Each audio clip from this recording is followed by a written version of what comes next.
চাচা, আপনি তো একটা প্রতিষ্ঠান বা রেস্টুরেন্টের মালিক।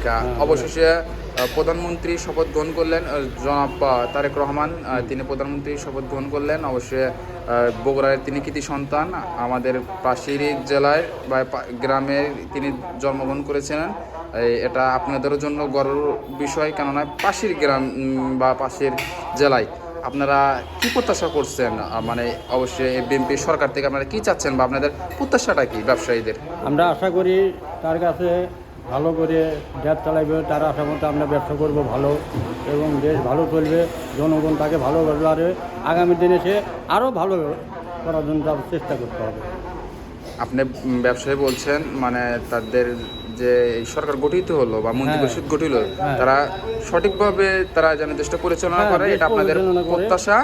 আর আপনাদের ব্যবসার দিক দিয়ে কি সাহায্য বা কি আপনারা দিক নির্দেশনা বা আপনার মতামতটা কি? তারা দেখবে, দেশের সরকার সে তাকে প্রধানমন্ত্রী বানানো হয়েছে, সে আবার বিগত দেখবেই, মানে আমরা ব্যবসা করতেছি কীভাবে না করতেছি সেটা দেখবেই। আমি বলছি আপনারা আর্থিক সহযোগিতা বা আপনাদের প্রতিষ্ঠানের জন্য তাদের থেকে, সরকার থেকে বা কোন প্রতিষ্ঠানের আপনারা কি চাচ্ছেন বা আপনাদের অনুভূতিটা কি, মানে এই বিষয়ে আপনি বলেন। আমি চাইতেছি ভালো, মানে আমাদের ব্যবসা ভালো চলুক, আমরা ভালো থাকি।